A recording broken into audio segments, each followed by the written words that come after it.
pendant ces 5 ans, au moins, la société Eiffage a atteint son point de recouvrement. Parce qu'ils ont dépassé largement ce qu'ils les attendent dans l'investissement. Mais aujourd'hui, comme on dit en Wolof, des nuits de Djahanay.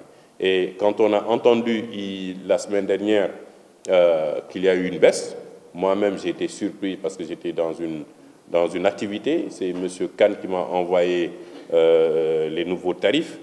J'ai salué sans pour autant prendre le temps de regarder les tarifs. Et certains, même membres du collectif, immédiatement m'ont envoyé des messages quand ils m'ont entendu à la radio pour me dire « Mais honorable, est-ce que vous avez bien regardé ce qui a été fait par la société Eiffage Sénac ?» Et certes, c'est vrai, il y avait vos collègues de la RFM qui m'avaient interrogé sur le show.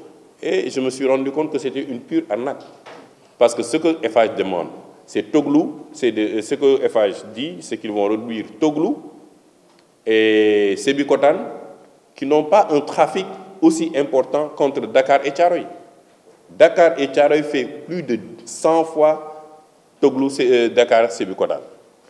Et ils disent qu'ils réduisent cela et demandent 10 ans de plus. Mais c'est scandaleux, c'est inimaginable. C'est soit nos autorités ne sont pas conscientes de l'impact de ce qu'ils sont en train de faire, soit le président de la République n'a pas été bien informé par l'APIX que cette baisse-là, elle est mauvaise pour notre économie, elle est mauvaise pour même le futur, comment on va structurer notre modèle économique avec l'arrivée du pétrole et du gaz, mais qu'il demande 35 ans de plus pour avoir juste diminué 1000 francs, c'est un scandale. C'est vraiment un scandale. Nous nous sommes rendus compte en réalité que l'État du Sénégal n'est pas en train de défendre l'intérêt des citoyens qui sont impactés par le passage de l'autoroute à péage. Que ce soit les gens de Pikine, que ce soit les gens de Dalifort, que ce soit les gens de Thiaroye, que ce soit les gens de Kermassar, que ce soit les gens de Mbao, de Bargny et jusqu'à Rufisque, l'État du Sénégal les a complètement laissés en rade pour faire plaisir à Sénac en lui donnant des avantages qui n'ont aucun sens. Et il faut qu'on rectifie la donne. C'est-à-dire que j'ai entendu beaucoup de journalistes dire que le contrat a été signé. Il n'a pas été signé. Le directeur de l'exploitation, interrogé sur une des zones de la radio avant-hier, a dit clairement qu'il ne peut pas divulguer le nombre d'années. Nous supposons que c'est 10 ans, mais il a dit qu'ils ne peuvent pas divulguer le nombre d'années pour la prolongation, et que le contrat est en train d'être finalisé pour être signé par le président de la République. Donc il est temps d'interpeller le président de la République, de lui dire de ne pas signer ce contrat-là, et s'il y a lieu, vous n'êtes que ça, te mënuñu ci lu bëri, dañ ko bàyyi 25 ans,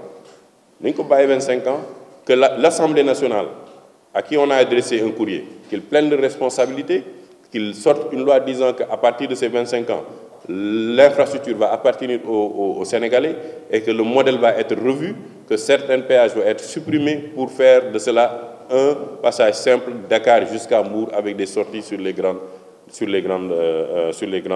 agglomérations.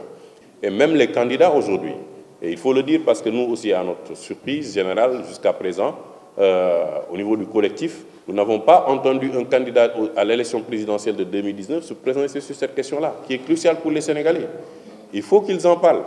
On parle du pétrole et du gaz. Ça sont dans 5 ans, dans 4 ans, c'est des contrats qu'on va voir. On est en train de travailler sur cela, on est en train de travailler sur la transparence. C'est quelque chose sur lequel Oxfam et les autres structures sont en train de faire un travail.